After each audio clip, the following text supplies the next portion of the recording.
Halo pemirsa GVR TV dari Sabang sampai Merauke, dari Miangas hingga Pulau Rote. Bertemu lagi bersama saya Bilki Sabila dalam program Kominfo Newsroom. Halo pemirsa GVR TV dari Sabang sampai Merauke.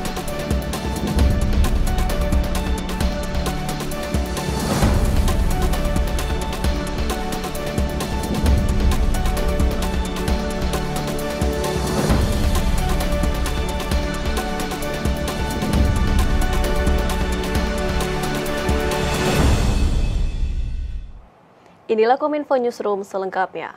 Pemirsa, Kementerian Komunikasi dan Informatika resmi menghentikan siaran TV analog atau analog switch off pada 2 November 2022 pukul 23.59 waktu Indonesia Barat.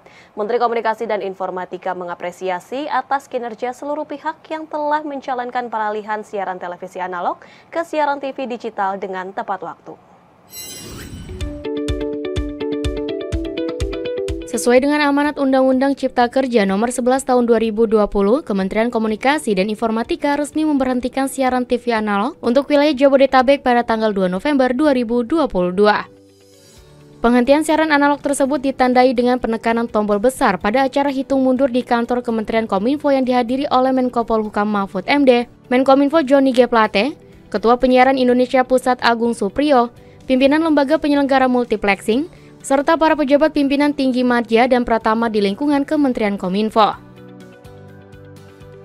3, 2, 1, silakan.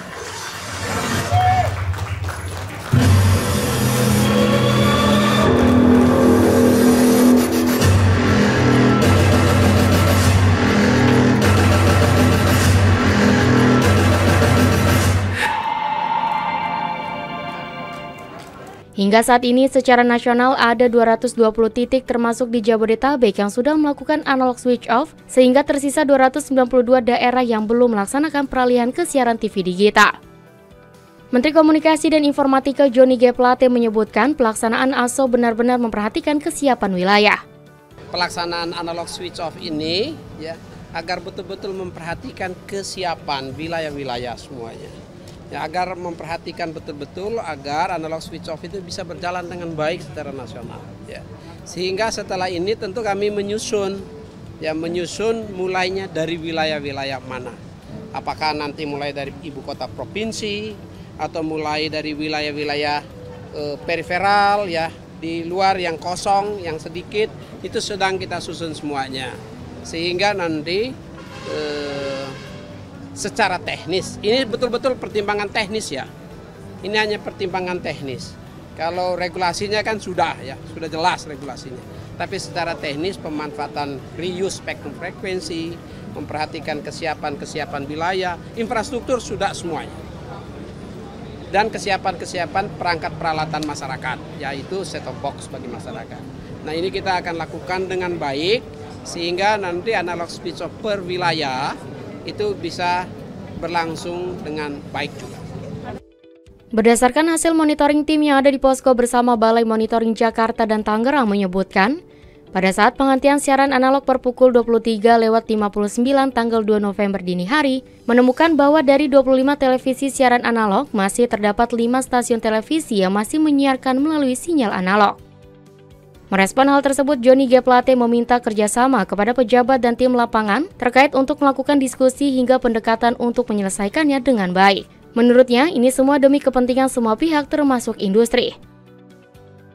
Dan saya minta kepada pejabat-pejabat yang terkait yang berwenang, termasuk tim-tim lapangan, untuk melakukan diskusi, pembicaraan, pendekatan yang baik dan menyelesaikannya dengan baik.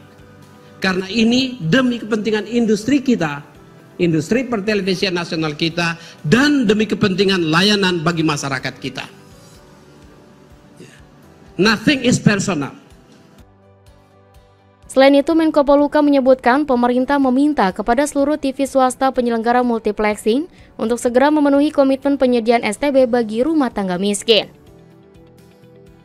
Penghentian siaran TV analog akan diterapkan di wilayah penyiaran yang telah siap secara teknis Untuk itu, dalam kaitan ini, pemerintah meminta sekali lagi kepada seluruh TV swasta penyelenggara multiplexing untuk segera memenuhi komitmen penyediaan STB bagi rumah tangga miskin.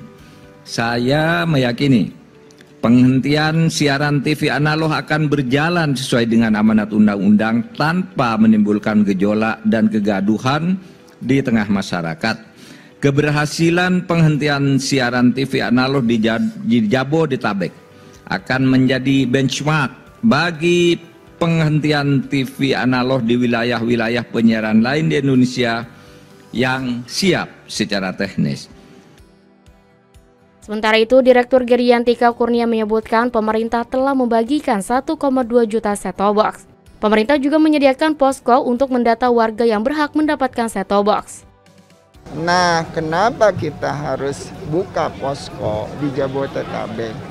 Tadi kan pembagiannya nggak sampai 100%, 98,8%. Khawatirnya pada saat dibagikan, mereka nggak ada di rumah. Jadi, dibukalah posko. Kalau nggak salah ada press release dari Kominfo.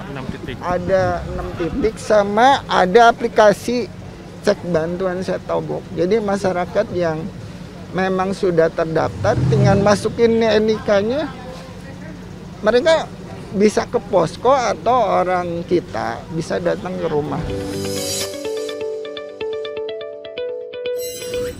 Kita beralih ke informasi lainnya, pemirsa Forum International Business 20 yang merupakan bagian dari pelaksanaan konferensi tingkat tinggi G20 dikabarkan akan menghadirkan pendiri Tesla sekaligus CEO baru Twitter, Elon Musk. Selain Elon Musk, di forum tersebut juga akan dihadiri oleh Tony Blair dan juga Alan Job.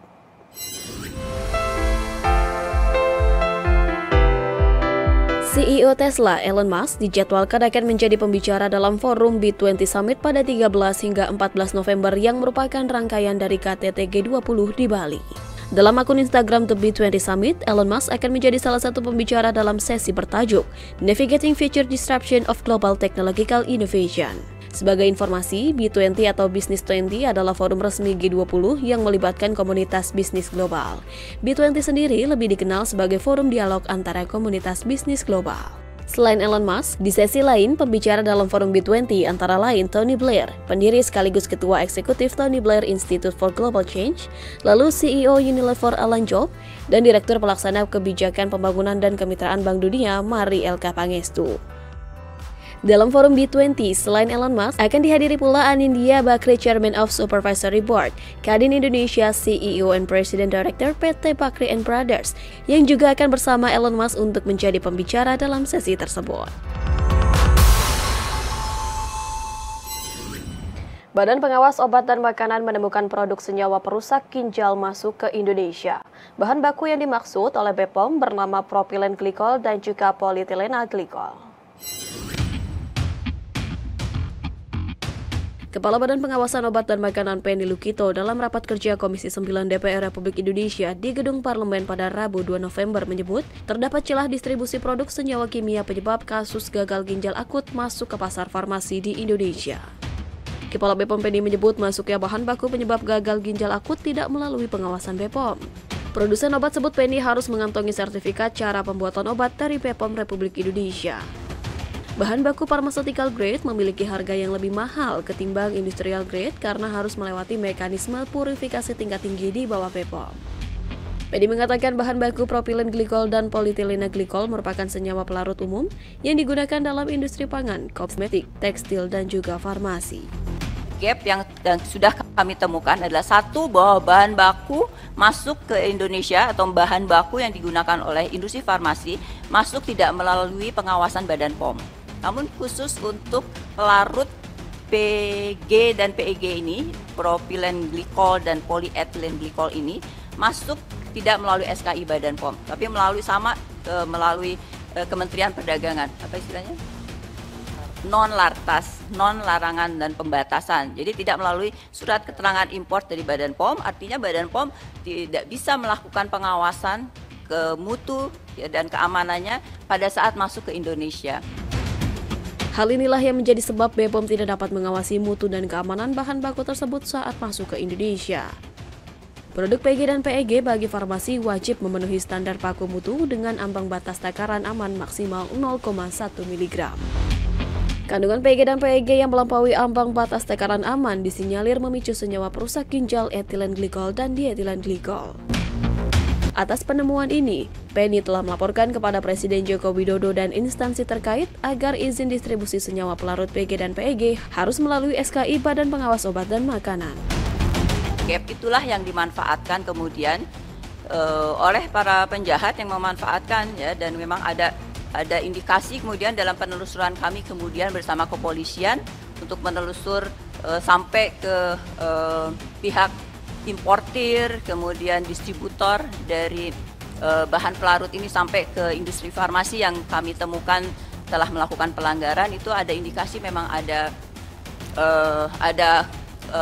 kesengajaan dalam penggunaan atau perubahan dari sumber bahan baku yang tidak dilaporkan ya. Dalam peraturannya di cara produksi obat yang baik ataupun juga izin edar yang kami berikan sudah ada ketentuan bahwa apabila akan melakukan perubahan bahan baku harus melaporkan ke Badan POM dan tentunya ada izin yang harus dikeluarkan dulu oleh Badan POM dan itu tidak dilakukan.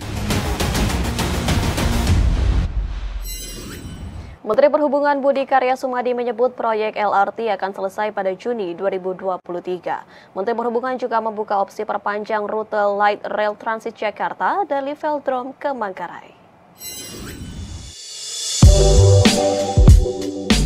Menteri Perhubungan Budi Karya Sumadi menyetujui usulan penjabat Gubernur DKI Jakarta Heru Budi Hartono agar LRT terhubung ke Stasiun Manggarai. Menhub menegaskan stasiun Manggarai sejatinya memang diproyeksikan sebagai stasiun sentral perkeretaapian di Jakarta. Stasiun Manggarai dianggap memenuhi kebutuhan transportasi umum berbasis rel jarak dekat dan jauh. Perpanjangan jalur lintasan LRT Jakarta akan bermuara di stasiun Velodrome Rawamangun ke Stasiun Manggarai. Dengan demikian diharapkan lalu lintas penumpang keluar kota maupun bandara akan naik. Penyambungan rute tersebut Menhub dalam keterangan pers di Istana Kepresidenan Jakarta 2 November 2022 akan dilakukan dalam waktu dekat sebelum pembangunan fase ketiga stasiun Duku Atas. Di Central Station, jarak jauh dan semua jarak dekat melalui Manggarai, termasuk ke bandara. Jadi kalau ada bangkitan lalu lintas tambahan dari Velodrome menuju ke titik Manggarai, maka jumlah penumpang yang akan naik untuk keluar kota maupun ke bandara itu naik. Sebaliknya, mereka yang dari bandara ke Manggarai bisa ke Duku Atas menjadi tahap ketiga. Karena sudah ada kereta yang lain. Ya. Jadi yang ke Halim nanti, jadi pada waktu dekat ini akan dibuat yang Velodrome ke Manggarai.